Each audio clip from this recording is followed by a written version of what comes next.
Frères et sœurs, Jésus-Christ, bienvenue à votre émission de chaque vendredi. Bon sabbat.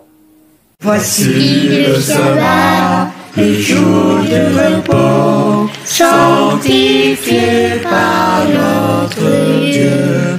Voici le sabbat, le jour du repos, sanctifié par notre Dieu. Amen. Amen. Amen. Amen. Amen. Amen. Amen.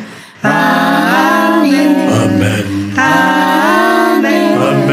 Amen. Amen. Amen. Amen. Voici le sabbat, le jour de repos, sanctifié par notre Dieu. Voici le sabbat, le jour du repos, sanctifié par notre Dieu. Amen. Amen. Amen. Amen. Amen. Amen. Amen. Amen.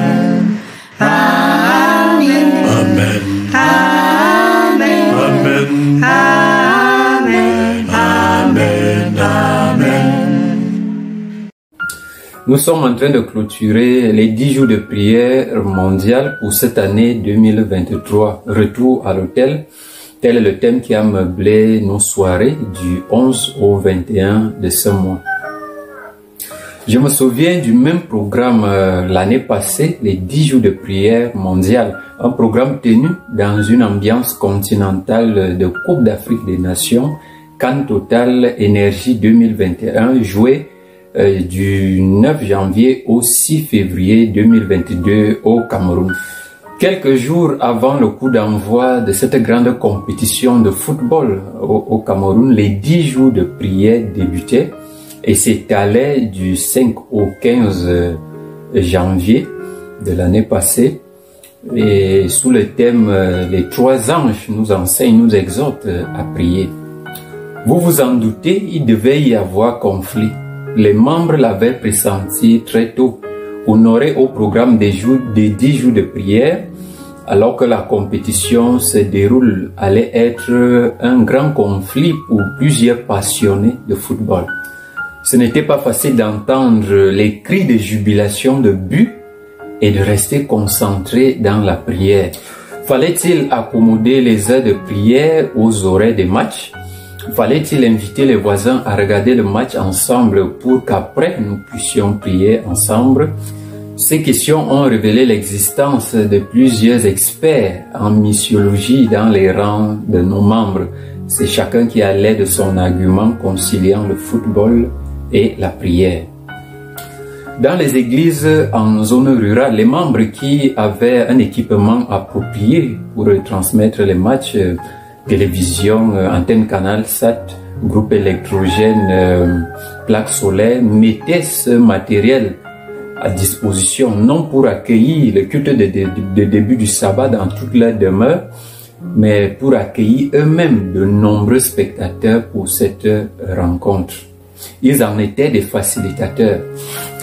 En faisant irruption dans une église, je l'ai trouvé complètement vide. Je suis allé dans le lieu de projection du match, de la rencontre, espérant y trouver le directeur d'église, et il y était. Il m'a clairement expliqué que c'est une stratégie d'évangélisation faisant allusion à une des leçons antécédentes, une leçon passée de l'école du sabbat qui disait « Jésus-Christ se mêlait aux foules afin de les attirer ». Comme si cela ne suffisait pas, quelques mois plus tard, presque 2 mois, les barrages de la Coupe du Monde opposaient le Cameroun à l'Algérie et le premier match se jouait le vendredi 25 mars à Yaoundé, programmé à 18h, malheureusement coïncident avec le début du sabbat. Sans compter les nombreux programmes sportifs qui se tiennent le sabbat et qui nous obligent non seulement à regarder, mais une participation physique même aussi en tant qu'athlète. C'est très grave. En avons-nous conscience?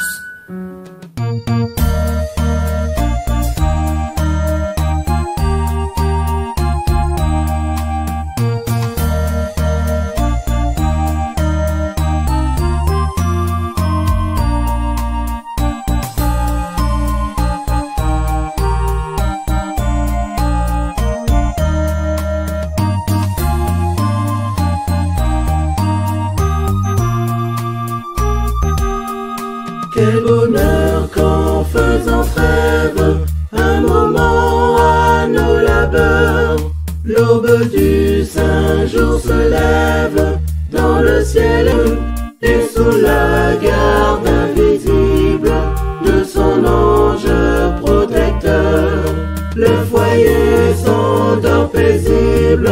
Quel bonheur, oui quel bonheur dans la vie, dans ses travaux, ses combats, que cette halte bénie, reflet du ciel ici bas, en attendant au ciel même, dans la gloire du Seigneur, le jour du repos suprême.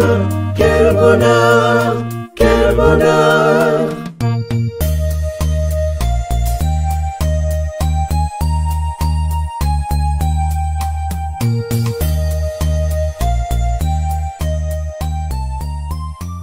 Si le peuple de Dieu accueille favorablement ce loisir, y voyant un moyen d'unir les familles, les communautés et les nations dans la joie, il pose toutefois un conflit sérieux pour la foi. Phénomène de société de notre époque, le football provoque tout un tas de passions. La passion des supporters est même de l'ordre de la divination. Le football est un moyen actuel de crible personnel dans la foi. Ce sport est en train de servir d'excuse pour manquer au programme culturel ou pour bafouer les principes fondamentaux de la Bible. La question n'est pas tant est-ce qu'il faut regarder tous les matchs, mais est-ce que je suis suffisamment tempérant, c'est-à-dire libre et heureux vis-à-vis du football.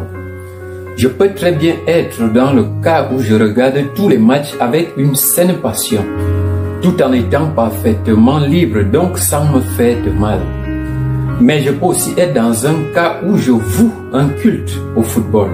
J'en fais mon Dieu à la place du Christ et je me rends en quelque sorte esclave de ce faux Dieu, de cette idole, car par l'attachement excessif de celui-ci, je tombe dans une dépendance où je ne suis plus libre. Le fervent chrétien doit avoir une attitude rigoureuse. Qu'importe si pour cela nous devons nous soumettre à une discipline qui peut paraître stricte. Détermination, discipline, esprit d'équipe, respect des règles et concentration, c'est pas toutes ces caractéristiques que les athlètes font rêver. Leur vie est faite de sacrifices, de discipline, de cohésion, de travail intensif. Cela émerveille le monde entier. Quand il s'agit de nous, pourquoi si on applique ces caractéristiques aux gens qui aiment Dieu, cela est perçu aussitôt comme quelque chose d'ennuyeux, de ridicule ou de carrément fanatique? Pourquoi nous chrétiens avons une espèce de gêne pour démontrer notre ferveur? Pourquoi quand il s'agit de Dieu, avons-nous peur d'être taxés de fanatiques? L'Église mondiale n'a pas de meilleur moment pour prier et intercéder auprès de Dieu que pendant les moments des 10 jours de prière mondiale. Aucun match de football ni autre rencontre sportive ne doit être mis en avant d'un tel programme ou autre rencontre culturelle. Il faut honorer prioritairement aux rencontres de communion fraternelle. Aucun sport ne doit vous en priver. Certainement, Dieu a une place dans le vestiaire. Et même en cas de victoire pour notre pays ou pour un club préféré, nous le louons. Certains joueurs célèbrent même les buts et remercient Dieu pour ses grâces sur le terrain. Cependant, il est important pour nous d'attirer votre attention sur ce genre de choses et la nécessité de trouver un équilibre entre votre foi et votre passion. Et dans le cas d'un conflit intérieur, prendre position pour votre foi.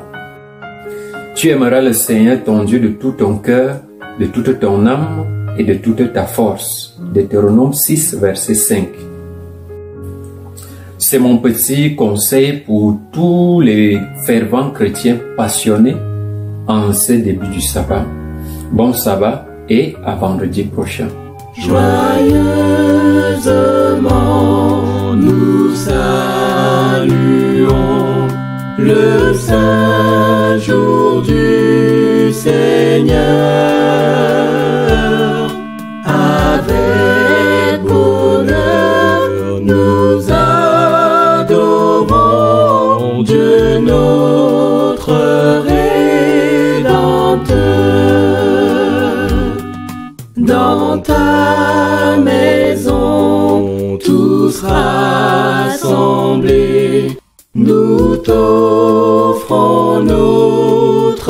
cœur.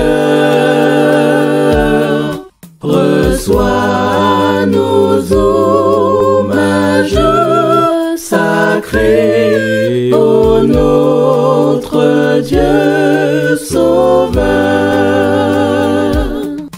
Avec ton Église ici-bas, tous guidés par l'Esprit,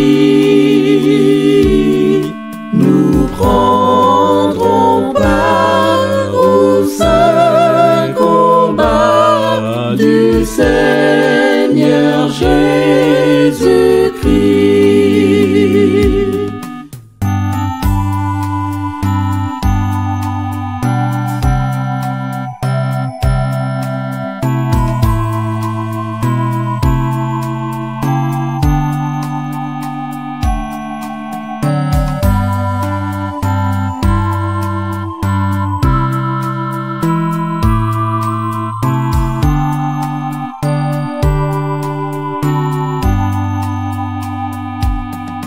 Salut au jour saint et béni, donné par le Seigneur, où tout son peuple réuni le loue avec ferveur. Le loue avec ferveur, le loue